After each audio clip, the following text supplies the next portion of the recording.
de Santa Maria. Realizou residência médica em neurocirurgia no Rio de Janeiro com o professor Feliciano Pinto, no Hospital Silvestre e no Instituto Nacional do Câncer. É professor do curso de medicina da Unibag, tem curso de aperfeiçoamento no Brasil e no exterior, como a Alemanha, pela Universidade de Berlim, Estados Unidos, Universidade Johns Hopkins e Universidade de Illinois, em Chicago. Membro da Sociedade Americana de Neurocirurgia, Sociedade Brasileira de Neurocirurgia e Academia Brasileira de Neurocirurgia. Foi presidente da Sociedade Mato Grossense em Ciências Neurológicas e chefiou o serviço de Neurologia e Neurocirurgia do Hospital Geral Universitário por muitos anos. Atuou como presidente da Comissão de Intercâmbio Brasil e Estados Unidos, presidindo o intercâmbio cultural entre o Brasil e Johns Hopkins de 1997 a 2000, acompanhando os tutores de neurocirurgiões brasileiros, selecionados em parceria com a Academia e Sociedade Brasileira de Neurocirurgia. Mas o feito mais importante do currículo foi ser meu pai. Então, por favor, Dr. Alfredo Arruda.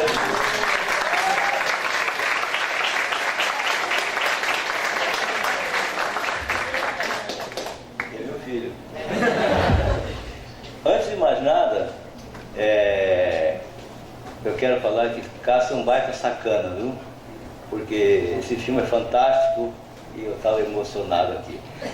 Eu quero dizer para vocês que assistam um filme a respeito da Johns Hopkins. Todos vocês deviam assistir. Quase Deuses. É um filme extraordinário, uma história real da história da cirurgia cardíaca.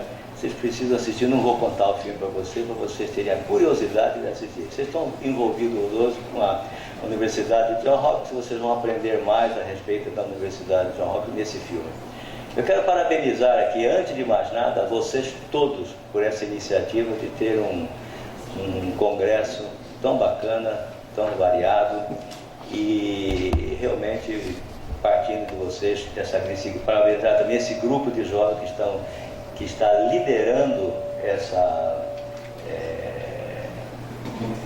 esse encontro, essa organização. Eu quero fazer uma pergunta para vocês aqui. Quantos de vocês já tiveram algum tipo de trauma de crânio? Alguém? Alguns tiveram trauma leve, outros tiveram trauma grave. Bárbara teve um trauma de crânio grave. Eu prefiro o microfone, confio que esse daí toda hora fica pifando. E gravíssimo, e hoje é uma vencedora. E eu também já passei por um traumatismo de crânio gravíssimo e quase virei presunto. Quase fiquei viúvo. Tive trauma de crânio, trauma torácico também, baço, em acidente de crânio. Eu tinha o Fusca mais lindo de Cuiabá. Era um Fusca amarelinho, Fafá de Belém, aquela lanterna grande atrás. Primeiro carro que eu tive na minha vida. E um ônibus maldito acabou com o meu Fusca. Se não fosse esse ônibus, eu estaria com o Fusca até hoje, sinceramente. Quando eu entrei no Hospital Geral, na época, com um carro totalmente diferente, todo mundo acostumado a viver no Fusquinha, né? 15 anos dirigindo aquele carro, eu entrei com um Taurus. Lembra daquele Taurus, um carro importado? Era o único carro que tinha barra lateral. Eu fiquei com tanto medo que eu comprei o Taurus. Era um carro importado na época. E aí alguém gritou lá no centro, no estacionamento, Santa Nova Era. Nova Era foi a empresa que detonou meu Fusquinha. Só assim para você largar desse Fusca.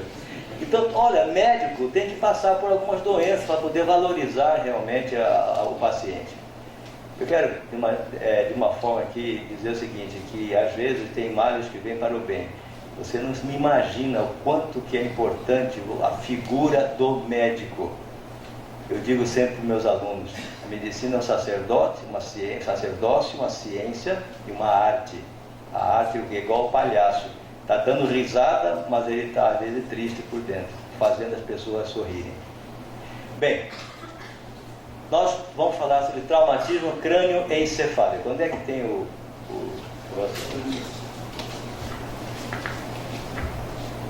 Tem que apontar para lá ou para cá?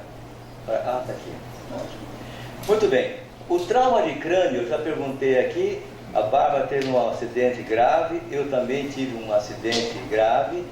Aqui, dois alunos também tiveram acidente, não sei se foi grave ou se foi leve, mas geralmente quando se fala em traumatismo crânioencefálico, a pessoa já pensa em paciente que fica em coma, que fica na UTI, etc, etc. Mas na realidade não é bem isso. um traumatismo crânioencefálico pode ser considerado desde uma simples lesão de couro cabeludo, depois as lesões ósseas, as lesões das meninges e seus vasos e lesões do tecido cerebral e seus vasos. Aqui nós vamos ver as lesões de couro cabeludo. Pode ser um hematoma subgaleal, vocês se lembram da anatomia, o que é a gália, o ferimento inciso, um ferimento contuso, as lacerações e o escalpo, que pode ser total ou parcial. Nas lesões ósseas, nós temos aqui as fraturas que podem ser lineares ou com afundamento. A linear pode ser de abóbada ou de base, e simples e múltiplas, e afundamento aberta ou fechada, simples e esquirolosa.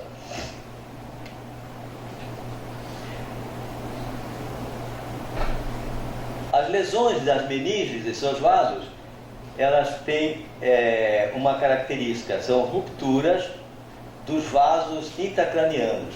Quando existe uma laceração apenas estritamente da membrana, nas fissurações, nas lacerações de meninges, você se lembra da aracnoide?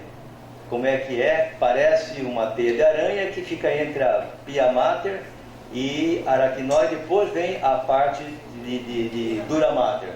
Enfim, olha, esse extravasamento que existe do líquor pela aracnoide, ruptura da aracnoide, e o líquor entra para dentro do espaço subdural, funciona uma coisa chamada higroma, que é apenas líquor e funciona compressivamente como se fosse um hematoma. Na ruptura de vasos, nós temos isso aqui que eu gostaria que vocês gravassem isso aqui, que isso aqui é importantíssimo para essa aula nossa. Hematoma extradural ou hematoma epidural.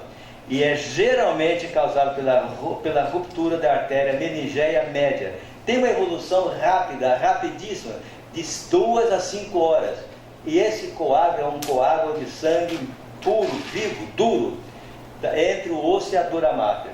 E a região predileta, geralmente, é na região temporal do mesmo lado da fratura. A região temporal é muito frágil, o osso é muito fino, você pode quebrar esse osso facilmente, até com um soco na pessoa ali. E a pessoa pode romper essa artéria e morre em 5 a 6 horas se não tiver uma observação e um recurso de imediato. As pessoas muitas vezes têm um trauma, não perde a consciência, ou perde a consciência na hora e logo recupera e vai para casa e vai dormir. Quando amanhece está morto. Isso é um perigo. Quando ele acorda está morto. Aqui, olha, o venoso, quando existe um hematoma epidural venoso, é porque o trauma foi tão intenso que teve vários outros traumas ósseos e também da parênquima cerebral, que chegou até a romper uma vez, que é o mais difícil. Esse é muito mais difícil. Outro hematoma que vocês precisam gravar aqui hoje é o subdural. Nós temos o subdural agudo, que geralmente é por ruptura de seios venosos. Esse tipo de hematoma é mais grave, como já falei, que o crax epidural, devido à magnitude do dano do impacto. E o subdural crônico. Então eu quero que vocês, o alvo, o objetivo dessa classe hoje, dessa lição hoje, ou dessa aula hoje, é hematoma extradural e o hematoma subdural crônico. Isso aqui é importantíssimo. Inicialmente era chamado de pachymeningite hemorrágica interna por Virchow, em 1857. Ela ocorre geralmente em idosos, depois de 60 anos. Os traumas muitas vezes passam despercebidos. Apenas 50% às vezes são relembrados pelo paciente, e às vezes são considerados traumas triviais. Hipócrates já dizia há 490 anos antes de Cristo que um trauma de crânio nunca deve ser considerado trivial. Você vai entrar no carro e bate a cabeça na guarda da porta do carro. uma pancadinha às vezes no guarda-roupa, um acidente doméstico, e pode ter consequências trágicas muitas vezes. E o paciente começa a apresentar gradativamente deterioração neurológica. Aparentemente a pessoa acha que está perdendo a memória, acha que é um problema de Alzheimer, acha que é um problema de demência, e muitas vezes é um hematoma. Então, olha, outros fatores de risco são o alcoolismo, coagulopatia, incluindo terapia anticoagulante, derivações licóricas, são aquela cirurgia para válvula de hidrocefalia, né? Derivação ventrículo-peritoneal ou derivação ventrículo-atrial, quando existe uma descompressão brusca da hipertensão licórica, e geralmente 20 a 25% dos casos são bilaterais e classicamente tem um aspecto de fluido de óleo de motor. Quando o fluido é claro, você se lembra então do higroma, que é o extravasamento de líquor. O hematoma subdural pode ser agudo, subagudo e crônico. O agudo é quando ocorre entre os primeiros 3 dias, uma letalidade de 50% a 90%. O subagudo entre o 4º e o 21º dia, e o crônico é após 21 dias, que tem uma letalidade menor que 5%. Quais são os critérios para a cirurgia do afundamento craniano? O critério é o seguinte: quando existe um afundamento maior que a espessura óssea ou maior que 10 milímetros, maior que 1 centímetro, né?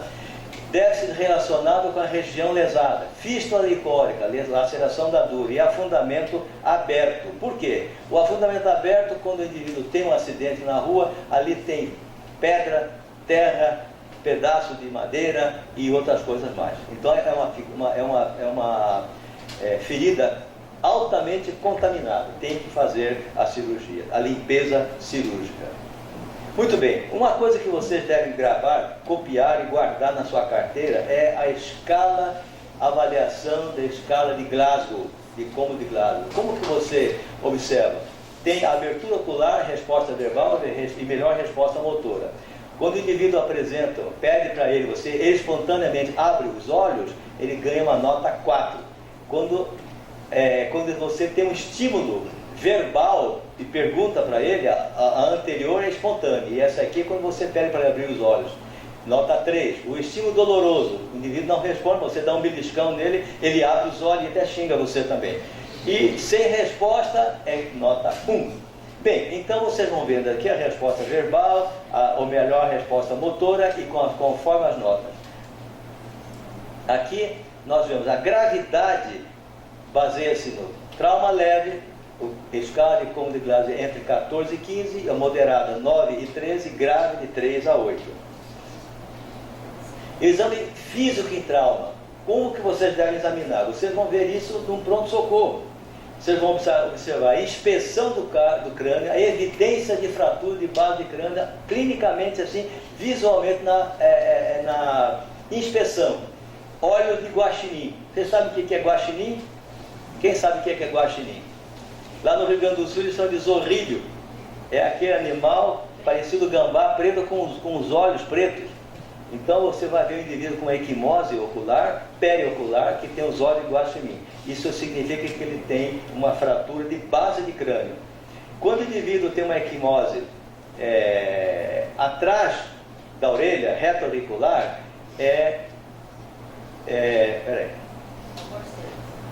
o sinal de Barrow, que é essa equimose retroauricular. Quando existe uma lesão licórica ou uma fratura de seio frontal, a pessoa tem uma rinorreia, né, sai líquido pelo nariz, e otorreia também pode fazer pelo ouvido também. E a otorragia, quando tem sangramento pelo ouvido. Todos esses são sinais clínicos, os sinais visuais de que tem uma fratura de base que vocês têm que suspeitar. Muito bem. Agora nós vamos ver as lesões do tecido cerebral e seus vasos. Existe a concussão leve, que é a paciente que tem consciência preservada, porém tem um grau notável de disfunção neurológica temporária. E são comuns, às vezes, que passam despercebidos. A confusão, desorientação, a tontura, sem a amnésia. A concussão clássica é o que produz perda da consciência transitória e reversível, acompanhada de algum grau de amnésia pós-traumática. A duração é discutível, ela pode durar desde alguns minutos até 24 horas. É uma coisa típica de concussão clássica é o lutador de boxe, é o knockout. O cara leva um soco, cai no ringue de joelhos e o juiz conta até 10. Ele levanta tonto para apanhar mais, porque já não tem mais raciocínio. Então, olha, realmente a concussão clássica existe amnésia, existe perda da consciência. Existe uma lesão chamada lesão axonal difusa, que é um coma pós-traumático prolongado que não é resultante da lesão de massa ou isquêmica. Os pacientes se apresentam extremamente comatosos e permanecem por períodos prolongados. Costumam apresentar decorticação ou descerebração. A decorticação é o estiramento dos membros. O indivíduo espicha os braços e as pernas. É ao contrário, é o encurtamento, é o encolhimento dos braços e das pernas. Já na descerebração, o indivíduo espicha os braços e fica endurecido. Bem, antigamente se chamava de lesão de tronco cerebral. E tem, às vezes, hipertensão gravíssima, hiperidrose e hiperpirexia também. Nos Estados Unidos existe uma estatística que fala que tem em torno mais ou menos 500 mil pessoas sofrem de traumatismo crânioencefálico. Desses 500 mil pessoas, essas 500 mil pessoas, 10% morrem antes de chegar ao hospital. 80% são leves, 10% moderados e 10% graves. 40% das mortes em trauma e acidentes são causadas por traumatismo crânioencefálico. E 60% das internações hospitalares são também causadas por traumatismo crânioencefálico. O predomínio entre masculino maior que o feminino. E, por maioria, são jovens. Eu estive no Paraguai agora, há 2 semanas atrás, e viajei na volta com um grupo de jovens da idade de vocês, na cadeira de rodas. Eu fiquei pensando naquele grupo de jovens que estavam fazendo uma competição de Olimpíada, de jogo de basquete, se não me engano, na cadeira de roda. Por trás disso, vocês vão ver incontinência urinária, escala de decúbito, impotência sexual, falta de controle esfincteriano, falta de controle das fezes. Então, eles estavam felizes ali, brincando, fazendo gozação com o outro. Então, olha, minha gente, isso aqui acontece porque os jovens, eles não têm noção de perigo. Cada um daqueles jovens tinha uma experiência para contar, ou acidente de moto, ou acidente de carro, ou piscina, traumatismo de coluna em água rasa e assim por diante. A contusão e hematoma intracerebral é o seguinte: normalmente essa entidade nosológica tem aumentado o diagnóstico através das tomografias, que são hoje fácil de se conseguir. E a distinção entre a contusão e o hematoma, ela permanece mal definida. Por quê? Porque as contusões muitas vezes podem, num período de horas, ou expandir ou coalescer e se transformar num hematoma intracerebral.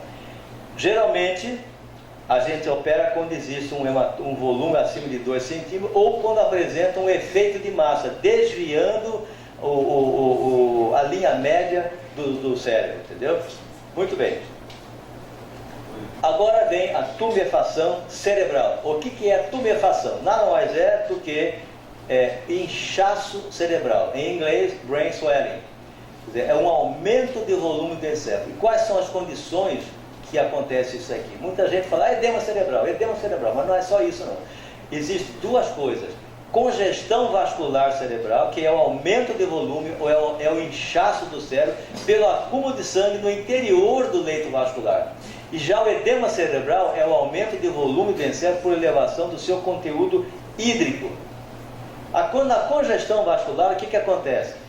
Perda no volume do controle vasomotor, que leva a uma hipertensão intracraniana. Tem as causas neurogênicas, é o trauma, que afeta o núcleo do tronco cerebral, que leva a uma vasodilatação cerebral. O processo miogênico é o choque, a hipotensão, relaxa a musculatura dos vasos cerebrais e leva à vasodilatação cerebral. E o metabólico são as complicações respiratórias, com hipóxia, acidose metabólica e aumento de TCO2, que leva a uma vasodilatação cerebral. Congestão vascular cerebral. A clínica é igual a outra, sinais de hipertensão intracraniana. E o diagnóstico? Na tomografia aparece uma tumefação cerebral hiperdensa, é tudo branco. E isso aí pode ser difuso ou associado também a outras patologias, as lesões extraaxiais. Já o edema cerebral, a fisiopatologia é a mesma coisa, aumento intracelular de água, hipóxia, isquemia, falência dos controles da membrana celular. Mas a clínica é a mesma, são sinais de quê? Hipertensão intracraniana. O diagnóstico da tomografia é tumefação cerebral hipodensa. Vocês vão ver ali uma imagem escura, preta. Pode ser difuso também ou associado a lesões intraaxiais. Tumefação cerebral, tratamento. Nós não vamos entrar, porque olha, esse assunto é tão extenso que são várias aulas, vocês têm que estudar muito nos livros também. O tratamento, primeira coisa que vocês têm que fazer, monitorização para o controle da hipertensão intracraniana. O prognóstico tem uma letalidade de 35%. Como se faz quando se faz a monitorização no traumatismo crânioencefálico? Tem que fazer.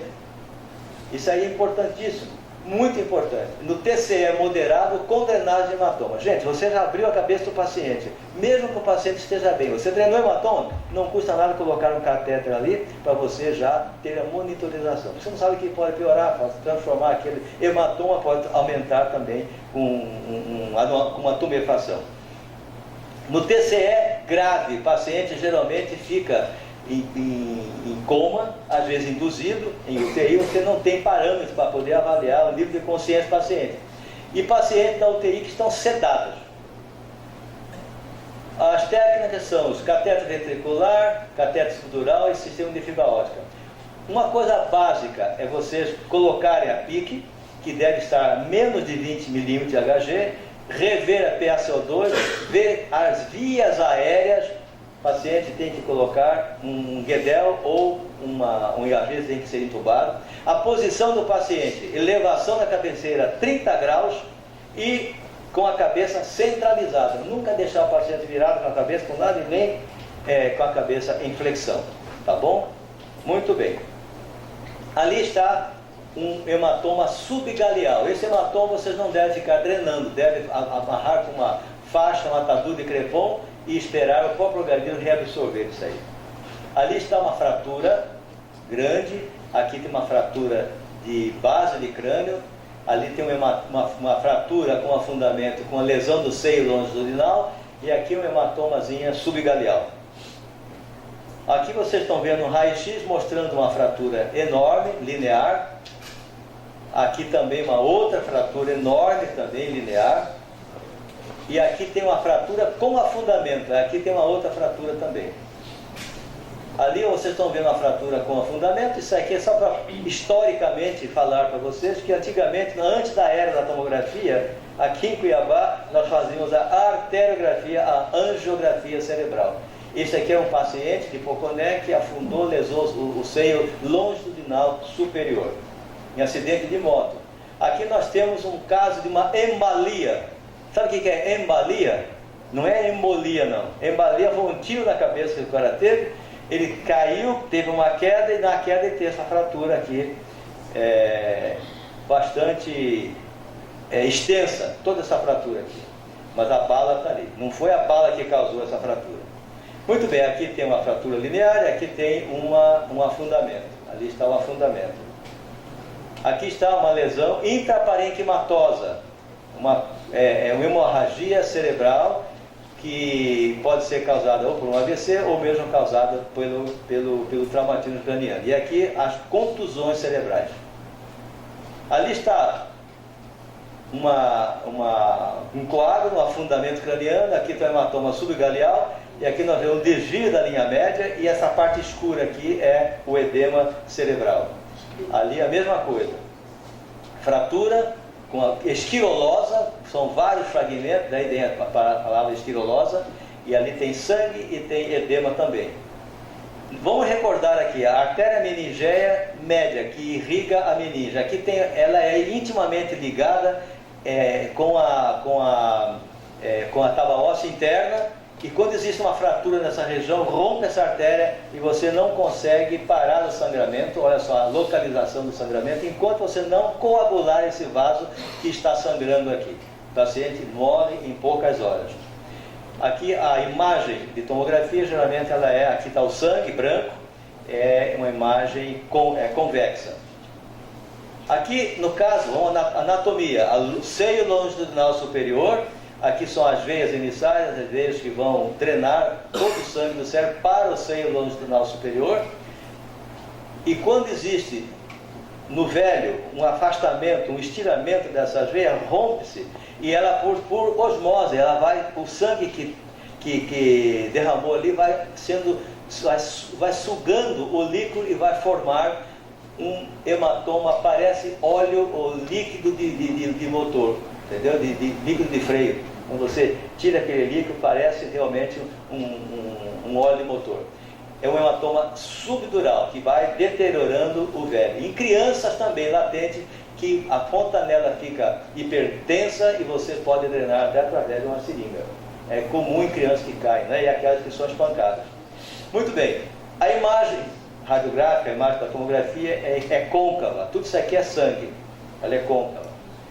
Quando existe fratura aqui do seio frontal, do seio da face, e ruptura do sistema ventricular, então líquor desce pelo nariz. É comum a pessoa falar isso. Existe apresentar líquor através do nariz, e a pessoa pode sofrer meningite por causa disso. Aqui, ó, nós estamos vendo uma cirurgia chamada cirurgia incisão de Becker, que é causada por um edema cerebral tão intenso que a única forma que tem é você tirar o osso totalmente da região occipital, parietal e temporal. Tirar todo esse osso aqui, aí guardar muitas vezes, quando existe banco de osso, você guarda no banco de osso, senão você guarda dentro do subcutâneo abdominal. Muito bem, terminando então, eu quero dizer para vocês, jovens, cuidado. Existe uma grande quantidade de motos. Eu estava conversando hoje de manhã com o Lee Riley a respeito da quantidade imensa de motocicletas que existem aqui em Cuiabá. A maioria dos acidentes graves. E quem morre são jovens. Olha aqui esses dois malucos aqui. Olha aqui essa quantidade de doido aqui também fazendo. Não tem medo da morte. A gente vai ficando velho, vai ficando medroso, covarde, que precisa ver.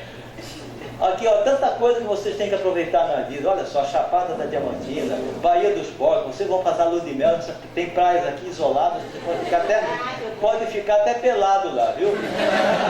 E aqui, olha, as praias brasileiras, Partenon na Grécia, olha só aqui a Acrópole na Grécia, o Coliseu de Roma, que foi construído por Vespasiano, começou no ano 72, né? E terminou em 80, que foi terminado terminou pelo filho dele, Tito, né? Durou 8 anos. E aqui, antes da construção desse Coliseu, tem o Colosso de Nero, que foi feito em 64 depois de Cristo. O tamanho dela é quase o tamanho da Estátua da Liberdade. Muito bem, olha só, Miquerinos, Kefren e Keops. Isso aqui, olha, são as 3 pirâmides da península de Gizé. Essa aqui é a maior de todas. Era o pai, o filho e o neto. Pai rico, filho pobre, neto nobre. Aliás, filho nobre, neto pobre. Isso aí é a coisa mais certa. Então, olha, minha gente, muito obrigado e cuide da sua saúde, cuide com os acidentes, não faça esporte de risco. Pode ficar paraplégico ou ter TCE gravíssimo e ficar com sequelas para sempre.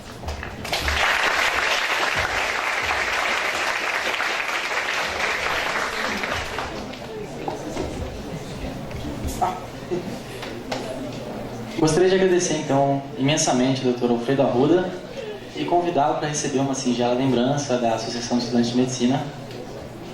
Por gentileza, Wesley Arruda.